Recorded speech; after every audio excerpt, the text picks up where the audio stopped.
자, 여당에서 부동산 정책 실패 첫 사과해서 3월 29일 날 공식적으로 정책 실패를 인정하고 사과를 했습니다. 그러면서 이 실수요자의 대출 규제를 좀 완화하겠다라는 얘기를 한 게 있어요. 그러니까 갑자기 뭐지? 한 거예요.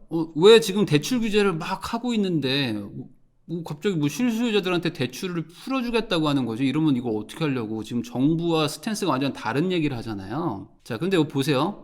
홍익표 정책위 의장이 장기 무주택자와 생애 최초 주택 구입자에 제공되는 각종 혜택의 범위와 대상을 확대하는 방안을 추진하겠다. 수많은 부동산 대책을 내놨지만 현실은 좀 거꾸로 갔고 집값과 월세가 엄청나게 올라서 미안합니다. 그리고 집을 못 사서 힘드시죠? 청년 세대들이 지금 집을 못 산다고 아우성이잖아요. 그러니까 이 생애 최초 주택 구입자들한테는 조금 대출을 좀 풀어드리겠습니다. 그런데 어떤 부분을 풀어줄 거냐라고 봤더니 자, 이게 서민 실수요자 요건 충족에 한해서 풀어주는 건데 지금 있는 제도가 있습니다. 뭐냐면 LTV, DTI를 10%씩 우대해줘요. 그러니까 이게 좀 웃긴 얘기긴 한데 규제를 확 해놓고 약간 풀어주는 거예요. 그래서 과거에 비하면 여전히 규제거든요. 근데 지금은 너무 규제를 많이 해놓은 상태에서 10%를 좀 풀어주는 그런 뭐 혜택 아닌 혜택이 있습니다. 그런데 이 혜택을 받는 사람들이 8% 정도밖에 안 되는 거예요. 왜 그러냐면 이게 투기지역이나 투기과열지구에서는 주택 가격이 6억 이하여야 돼. 그러니까 서울에서는 아파트 가격이 지금 최소한 뭐 8억, 9억, 10억 막 이렇게 가잖아요. 지금 꽤 살만한 집은 아무리 못해도 정말 좋은 동네는 막 12억, 15억 가는데 6억 이하를 사라니까 살 수가 없죠. 그러니까 이 혜택을 받는 사람들은 아파트 사기가 힘든 거야. 그 조정 대상 지역 웬만한 경기권 안쪽, 수도권 안쪽에서도 5억까지밖에 안 돼요. 그러니까 야 이거 생각보다 이 혜택을 받기가 어려운데, 그리고 거기에 엔드로 연소득이 8천만 원 이하여야 돼. 연소득 8천만 원 이하 부부 합산? 그러면 내가 한 6억짜리 뭐 7억짜리 8억짜리를 살 때 돈이 부족하지 4억짜리 3억짜리 살 때 돈이 부족한 건 아니잖아요. 근데 이 연소득과 가격의 이 괴리감이 좀 크죠? 대기업 맞벌이나 아니면 뭐 그냥 일반적으로 한 명은 대기업 한 명은 중소기업 맞벌이들한테는 이게 그냥 그림의 떡인 거예요. 가뜩이나 대출을 안 해주기도 하지만 기껏 해준다고 하는 것도 내가 대상이 안 돼. 그럼 이거를 받으면 많이 대출이 나오냐? 그것도 아닙니다. 그러니까 이게 지금 받고는 싶은데 되지가 않는 거예요. 그러니까 뭐라고 해요? 지금 여당에서 미안하다. 미안한데 내가 그동안 좀 잘못했고 생애 최초 주택 구입자들한테 조금 혜택을 좀 늘려줄게. 그러니까 이 연소득 기준도 좀 풀어주고 LTV 이것도 좀 늘려줄게. 그러니까 좀 미안해 라고 한 거죠. 근데 여기서 갑자기 금융위원회가 난감해합니다. 뭐냐면 이 금융위원회라는 데가 우리나라의 은행권들을 관리 감독하는 데인데 여기서 이제 뭐 행정지도 같은 걸 합니다. 그래서 LTV는 어느 정도로 좀 잡고 뭐 DTI 이런 거 좀 규제 좀 하고 이런 거를 관리하는 곳이에요. 근데 여기서 지금 LTV든 DTI든 어떤 가계대출에 대해서 조금 어떤 뭐 규제를 좀 어떻게 풀어볼까 아니면 규제를 더 할까 이런 거를 회의하고 있었어요. 정부랑. 근데 갑자기 여당에서 터트린 거예요. 완화해준다고. 잠깐만, 야, 너네 왜 그래? 지금 우리랑 지금 얘기한 것도 없었잖아. 왜 갑자기 너네 혼자서 그러는 거야? 라고 하면서 지금 막 난처해지는 거예요. 아니, 우리가 지금 뭐 협의를 하고 있는 중이기는 한데, 갑자기 지금 여권에서 규제 완화하겠다고 발표해버리면 어떡하냐. 물론 내가 이런 걸 감안을 안 하고 있었던 건 아니긴 하지만, 갑자기 여기서 확정적으로 얘기하면은 우리가 지금 좀 난감해지는데? 그러면서 이 금융위원회 자체도 사실 뭐 정부 관련된 기관이니까 이게 정부나 여당의 눈치를 안 볼 수가 없잖아요. 그러니까 뭐 어떻게 뭐 풀어줘요 말아요 뭐 이러고 있는 거죠 사람들이. 자, 그런데 뭐 그거랑은 상관없이 이 주택담보대출은 지금 계속 늘어나고 있습니다. 지난 3월 말에 483조를 찍었는데 한 달 만에 3조가 늘어나는 거죠. 그러니까 지금 뭐 규제를 하고 있지만 대출 금액은 계속 늘어나고 있는 거예요. 그러면 대출 규제를 풀면 어떻게 되겠어요? 대출이 더 많이 늘어날 거 아닙니까? 그러니까 정부 입장에서는 대출을 어떻게든 잡아야 된다고 생각을 하는 거고, 대출 규제를 푸는 순간 집값은 더 올라갈 것 같은 불안감이 있는 거예요. 그러니까 이거를 잡아놓고 있는데 정치권은 좀 다른 생각인 거죠. 그러니까 금융이랑 상의할 거니까 이게 진행이 된다라는 식으로 또 얘기를 합니다. 그리고 이런 얘기도 해요. 50년 만기짜리 대출을 상품을 만들겠다. 그리고 LTV도 70% 같은 거를 좀 적용을 해주면 장기로 갚게 되니까 이 청년들한테 많은 도움이 되지 않겠는가? 그러면서 이 대출 규제 부분에 대해서는 조금 우리가 좀 풀겠다. 그러니까 또 이 국민들이 야 이제 좀 대출 좀 풀리나? 라는 생각을 하죠. 근데 청와대는 생각이 다릅니다. 자, 청와대에서는 아니다. 주택 정책은 일관성 있게 유지할 겁니다. 왜요? 우리가 좀 대출 규제를 풀어줄 건데요. 아니다. 정책은 일관성을 가지고 가야 됩니다. 그래서 청와대가 보니까 이 여당이 조금 미운 거야. 왜냐?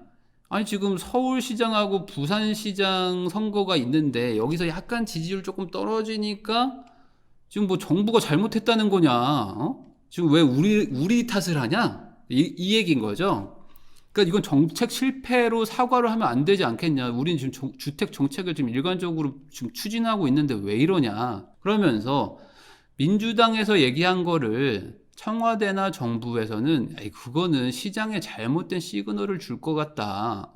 이러면은 이제 대출 풀리고 전체적으로 그럼 집을 사러 갈 텐데 3기 신도시나 뭐 사전 청약 이런 걸로 지금 우리가 추진하고 있는 이 정책이 있는데 여기에서 지금 완전히 찬물이 끼얹게 되는 거 아니냐 하면서 신중한 자세를 고수한 거죠. 어쨌든 사람들은 지금 답답합니다. 특히 30대, 뭐 40대 초반 정도 이제 막 결혼해서 애 낳고 집이 필요한 이 실질적인 요 세대들 입장에서는 집을 사야 되는데 대출을 안 해주니까 40%로 딱 잡아버리니까 돈을 모으는 속도보다 집값은 빨리 올라가는데 나는 소득도 높은데 대출을 안 해주고 저금리 때문에 이자는 점점 낮아지니까 자산가들은 돈을 더 빌려가지고 또 사는데 근로소득밖에 없는 우리 같은 젊은 사람들 입장에서는 너무 답답하고 미치겠는 거죠. 그래서 우리가 기다렸던 게 뭐죠? 3기 신도시나 이사 공급 대책 같은 거를 통해서 몇 년 지나면 우리도 새 집을 받으니까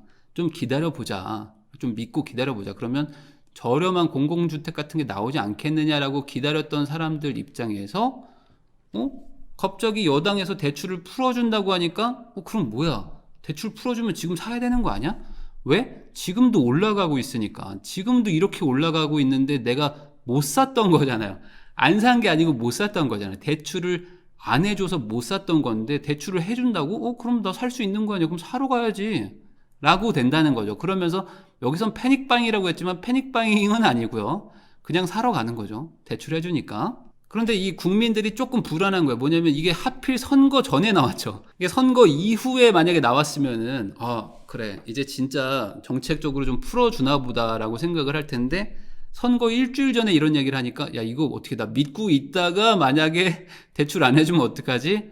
그럼 나 막 갑자기 또 낙동강 오리알 되는 건데 라는 생각이 좀 나오잖아요.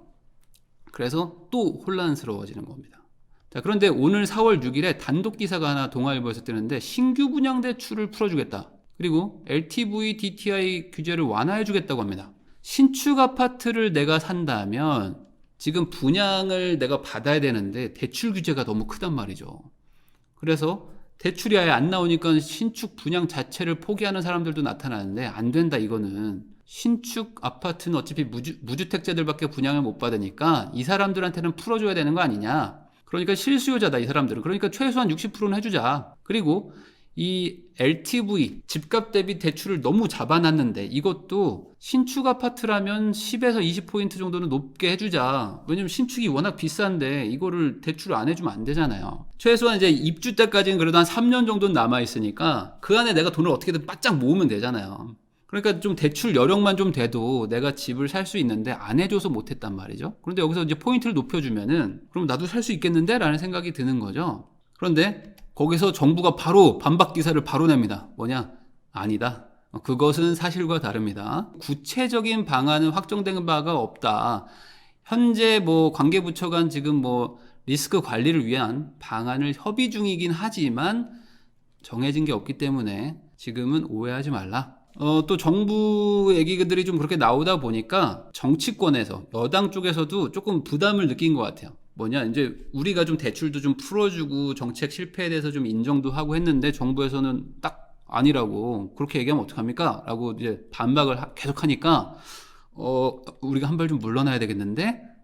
자, 그러면 대출 규제 언제 풀어요? 라고 막 사람들이 물어보잖아요. 그러니까, 잠깐만요. 그게 원래는 좀 바로 풀려고 그랬는데, 최소한 한 6월까지는 기다려봐야 될 것 같습니다. 왜 그러냐면 지금 6월 1일부로 종부세가 이제 부과가 되고, 그러면 종부세 때문에 무서워서 5월까지 물건을 팔 것이다 라는 게 정부의 논리였거든요. 그러니까 아직 4월, 5월 2달 남았잖아요. 4월, 5월 2달 안에 종부세가 무서워서 팔려는 매물들이 나올 수도 있는데, 지금 미리 대출을 풀어준다고 해버리면은 하락할 수 있는 효과가 반감되지 않겠느냐. 그러니까 우선 6월 이후에 검토입니다. 검토예요. 6월 이후에 풀어주겠다가 아닙니다. 대출 완화해주겠다고 했지만 다시 검토로 지금 한 발짝 물러납니다. 그러면서 6월 지나고 그때 가서 한번 다시 얘기를 해보자 라는 쪽으로 돌아가죠. 그런데 이 와중에 비주택 대출 규제를 발표합니다. 지난 그 LH 사태 때 그 내부 정보를 이용해서 투기를 했던 그 직원들을 잡아주세요라고 했더니 아니다. 이건 우리 모두의 문제이기 때문에 대출 규제를 해야 된다 라고 가면서 제가 좀 뭐지 이게 이상한 방향으로 간다고 그랬죠. 근데 그때 나왔던 게 뭐냐면 이 비주택 땅이나 뭐 상가나 뭐 빌딩 같은 거 있죠. 이런 데도 LTV 규제를 해야 된다. 그러니까 이 정부는 지금 대출 규제를 어떻게든 하려고 하는 거야. 어떻게든 대출을 못하게 하는 거야.